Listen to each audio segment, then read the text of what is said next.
안녕하세요. 캔들피그와 기마백의 나불대화 시간입니다. 요즘 일본과 관련해서 슈퍼엔저로 일본 경제가 호황이니 하는 기사들이 많이 나오고 있는데요. 일본의 증시도 버블 붕괴 이후 유례 없이 높은 수준을 형성하고 있죠. 그런데 지금 일본 경제에 우리가 눈여겨볼 만한 특이한 모습이 나타나고 있다는 걸 우리가 캐치를 해야 되는데요. 어떤 이야기인지 한번 들어보도록 하겠습니다. 반갑습니다, 기마백님. 네, 안녕하세요. 지금 일본 경제가 역대급 엔저 현상을 겪고 있다 보니까 여기저기 모든 언론에서 지금 시끌벅적한데요. 버블 경제가 붕괴하기 직전이었던 1990년에 그때 엔화 가치가 폭락해서 1달러에 150엔대까지 올라간 적이 있었는데 이번에 지금 엔화 가치가 그때 수준하고 비슷한 수준까지 폭락하고 있는 상태가 됐습니다. 근 33년 만에 겪는 환율 상승 흐름이에요. 그리고 지금 일본 증시가 33년 만에 역대급의 초화랑을 누리고 있습니다. 그런데 이런 주가 화랑이 벌어지고 있는 가운데 지금 일본 경제 내에서 중요하게 볼 만한 특이한 현상이 같이 일어나고 있는데요.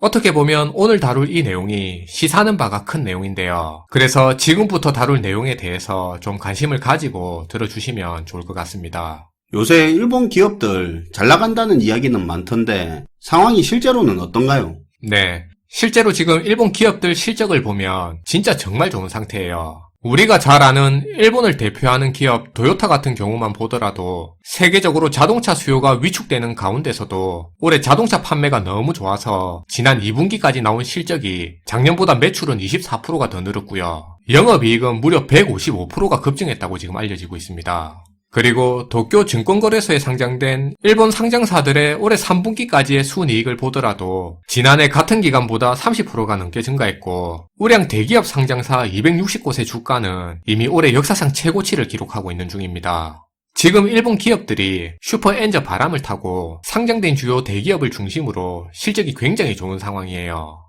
그런데 여기서 재밌는 현상은 우리도 마찬가지지만 작년에 비해 올해 기업들 실적이 굉장히 나쁘게 망가지고 있는 이 와중에서도 오히려 올해 세계적으로 증시는 이런 기업 실적과는 별개로 버티면서 가고 있다 보니까 IMF에서도 지금 보면 계속 이야기를 하는 게 기업들 실적과는 별개로 금리나 기대감만으로 지금처럼 이렇게 주가가 오르는 건 위험하다고 계속 경고하고 있는데요. 간단하게 말해서 기업들의 실적 상황을 주가에 제대로 반영하지 않고 기대감만으로 지금 증시가 가고 있다는 의미입니다. 미국이고 한국이고 지금 그런 상황이잖아요.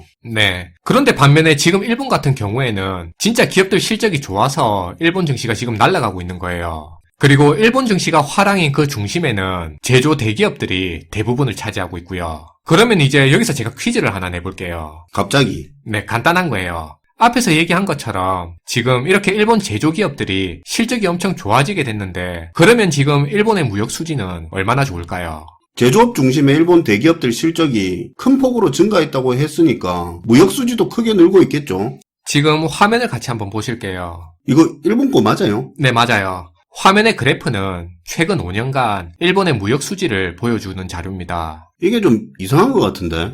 화면의 그래프를 보시면 올해 들어 무역 적자 폭이 줄면서 작년에 비하면 그래도 많이 개선되고 있다고는 하는데 어쨌든 화면의 자료에서 확인되는 것처럼 아직도 무역 적자는 줄어든 규모라 하더라도 계속 쌓여가고 있는 흐름이에요. 아니 이게 기업들 실적도 사상 최고고 그래서 지금 일본 증시도 역대급으로 화랑이라면서요. 무역 수지가 지금 이 정도면은 일본 내수 상황은 안 좋은 거 알고 있고 그러면 기업들이 어디서 뭘로 돈을 벌었다는 겁니까? 말씀 잘하셨어요. 일본 증시하고 다르게 지금 일본 내수 경제를 보면 그냥 안 좋은 수준을 넘어서 개인들의 소비는 엄청 급감하고 있고 기업들의 설비 투자는 계속 부진해서 게다가 물가 급등으로 일본 사람들이 실질 임금까지 자꾸 줄어들다 보니까 소비를 갈수록 더 억제하는 분위기로 흘러가고 있고요. 그리고 내수 비중이 큰 기업들 같은 경우는 엔저로 인해 수입 물가까지 계속 급등하다 보니까 늘어난 생산 비용을 감당하지 못해서 중소기업을 중심으로 파산이 올해 급증하고 있다고 합니다. 일본에서 올해 상반기에만 파산한 기업이 4,000건을 넘는다고 하는데 5년 만에 지금 최다 수준을 기록하고 있는 거라고 합니다. 이러다 보니까 이제 일본 자국 내에서 일본 국민들 민심이 역대 최악으로 가장 나쁜 상황이에요. 최근 기시다 내각 지지율은 20%대까지 내려앉았다고 하는데요. 2012년에 자민당이 재집권한 이후로 지금이 가장 낮은 수준이라고 합니다. 정리해서 얘기하면 일본 증시에 상장된 일본 대기업들은 지금 역대급 실적을 달성하고 있고요. 일본 증시도 역대급 화랑을 보여주고 있는데요. 반면에 지금 일본 국민들의 민심은 역대급으로 최악인 상황이라는 겁니다. 그러면 이게 뭡니까? 기업들 실적의 양극화 이런 겁니까? 그것도 맞는데 포인트를 좀 옮겨서 볼 필요가 있어요. 제조 수출 기업들이 실적이 늘면 무역 수지도 같이 늘어야 되는데 지금 보면 그것도 아니고, 그럼 이걸 지금 우리가 어떻게 봐야 되냐면 사실 지금 이런 현상이 나오는 이유는 생각보다 되게 간단해요. 바로 일본 기업들이 생산 기지를 해외로 이전했던 영향입니다. 네, 일본 같은 경우에는 제조업 중심 국가인데, 근데 주요 경제국들 중에서도 제조업의 이 해외 법인 비중이 세계에서 가장 높은 국가입니다. 실제로 이게 어느 정도냐면, 예전에 원래도 일본이 미국이나 중국, 동남아 같은 곳에 해외 시장 확보나 비용 절감 차원에서 생산기지의 해외 이전을 적극적으로 했는데, 특히 2011년에 발생한 동일본 대지진 이후로는 자국 내 생산 리스크까지 더해지니까 이후부터 굉장히 빠르게 생산 시설을 해외로 옮기기 시작했는데요. 일례로 2010년까지만 하더라도 일본 기업의 해외 법인이 거둔 매출 규모는 우리 돈으로 1900조 원 정도가 됐습니다. 그랬던 게 2018년 기준으로는 이게 3000조 원을 넘기게 돼서 거의 60% 가까이 늘었어요. 그만큼 기업 매출에서 해외 법인이 차지하는 비중이 커졌다는 거네요. 그쵸. 어쨌든 해외 현지에서 생산해서 현지에서 파는 거잖아요. 네. 앞에서 일본 무역 수지를 같이 한번 봤는데, 사실 이렇게 해외 법인을 통해서 벌어들인 수익은 소득 수지에 잡히지 기업들이 거기서 많이 벌었다고 해서 무역 수지에 반영되는 건 아니에요. 그러니까 아까 기업들이 그렇게 돈을 벌었다는데 무역 수지가 생각만큼 높지가 않았던 거네요. 네. 물론 엔저 영향으로 일본에서 수출한 물건들이 잘 팔린 부분도 있으니까 무역 적자 폭이 개선된 것도 있지만, 세계 주요 시장에 진출해 있는 일본 기업의 해외 법인들은 현지에서 생산해서 판매하기 때문에 사실 이들 기업 실적이 크게 는다고 해서 그게 다 일본 자국 내의 고용이나 투자 등으로 직접적으로 이어진다는 보장은 없어요. 그래도 기업이 해외에서 번 돈을 국내로 가지고 들어올 거 아닙니까? 네, 바로 그 얘기가 나오는 게 정상일 거예요. 일본 같은 경우는 일본 해외 법인들이 번 돈을 일본 자국 내로 그렇게 가져오지 않습니다. 실적 증가로 번 돈을 추가로 해외 그 현지에서 재투자하는 데 쓴다는 건데요. 그러니까 현지에서 번 돈을 가져오는 게 아니라 현지에 재투자해서 고용도 늘리고 영업망도 확대하고 하면서요. 그러다 보니까 일본 기업들이 중국 경제 의존도를 계속 낮추는 와중에서도 인도나 동남아 시장을 빠르고 지속적으로 계속 장악력을 높일 수 있었던 이유가 이렇게 생산 기지가 있는 현재 재투자를 계속 늘릴 수 있었으니까 이게 가능한 측면도 있었습니다. 추가적인 얘기로 기업이 해외에서 벌어들인 외화를 자국 내로 가져오면 외화를 팔고 자국 통화를 사는 거니까 그럼 자국 통화 수요가 느는 건데요. 과거 일본도 마찬가지였습니다.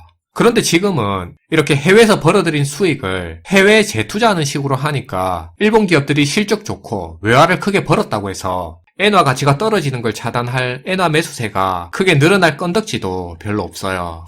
이러다 보니까 이제 해외 생산 기지가 많은 일본 대기업들 위주로 이렇게 역대 최대 실적을 내면서 초호황인 상황인데, 근데 반면에 일본 국내 경제에서는 소비가 침체되고 물가만 오르고 중소기업들은 계속 망해가고 그러다 보니 고용은 개선되는 게 없고 투자까지 줄어서 내부 경제는 엉망해 민심은 역대 최악으로 치닫고 있는 겁니다. 우리가 흔히 알듯이 낙수 효과니 뭐니 하면서 기업들 실적이 좋아진다고 해서 우리 자국 내의 일자리 증가나 고용 확대, 소득 증가로 그게 온전히 연결되는 게 아니라는 건 이미 잘 아실 건데요. 특히나 세계화된 지금의 경제 체제에서 이 공식이 깨진 지는 이미 한참 지났습니다.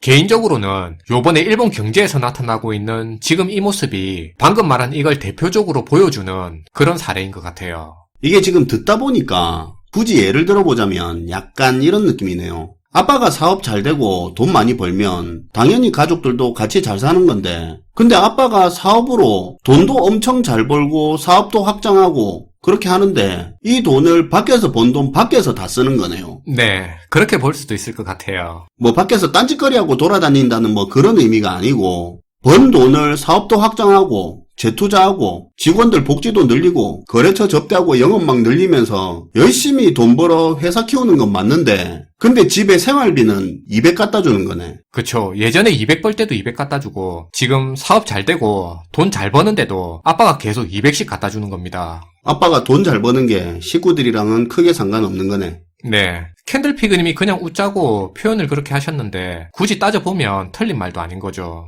사실 국민들이 자국 기업을 지지하고 때로는 자부심처럼 느끼는 경우도 많은데 그게 전통적으로 기업들이 성장하면서 국민 경제에 이바지하는 부분이 있었기 때문에 그런 면이 있는데요. 그런데 지금은 꼭 기업의 매출 증가가 자국민들의 고용의 질과 소득 향상으로 연결되는 건 아니죠. 기업마다 차이가 크죠. 성장하면서 국내 경제에 이바지하는 기업이 있는가 하면 오히려 해를 끼치는 기업도 있고. 네.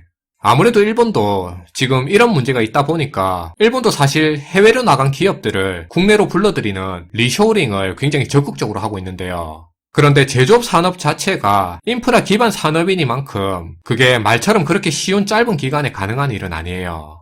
과거에 일본이 다른 주요국들보다 앞서서 침체를 선제적으로 먼저 겪은 선배인 것처럼 지금 세계화가 이루어진 이후에 나타나는 그 부작용도 이번에 일본이 먼저 보이는 것 같다는 생각도 들고요.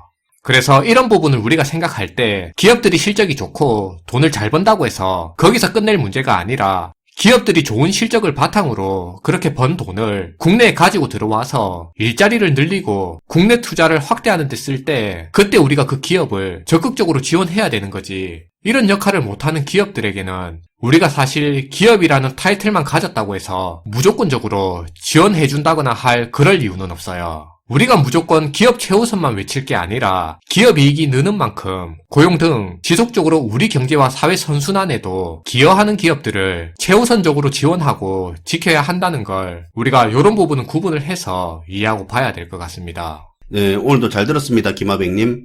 네, 감사합니다. 신자유주의라는 타이틀을 달고 있는 세계화 경제 시스템의 핵심은 바로 효율이죠. 국가 간 장벽 없이 노동, 자본, 제품, 서비스 이 모든 부분에서 자유롭게 넘나들면서 효율을 최대치로 끌어올리는 것. 어떻게 하면 적은 비용으로 더 큰 이익을 만들까? 어떻게 하면 더 적은 시간과 노력으로 결과물을 만들어낼까 하는 이 효율을 말하는 건데요. 이 효율이라는 게 자본주의 사회에서 중요한 개념이긴 하지만 한편으로 이중적인 성격도 가지고 있습니다. 각자가 효율을 추구한다고 해서 그게 반드시 전체의 발전으로 이어진다는 보장은 없다는 건데요. 우리가 직장에서도 자주 보지만 본인에게 효율적인 방법으로 일한다고 해서 그게 꼭 전체에 이롭거나 효율적인 건 아니죠. 때로는 그 사람 본인을 위한 효율적으로 일하는 방식 때문에 전체의 비효율을 늘리는 경우도 많습니다. 또는 단기적으로 봤을 땐 효율이 맞는데 장기적으로는 아닌 경우도 많고요. 기업이 효율을 추구하는 건 당연한 거지만 기업이 효율 추구를 위해서 생산 기지를 해외 이전하거나 저임금 외국인 노동자를 활용해서 기업이 큰 성과를 냈다고 해서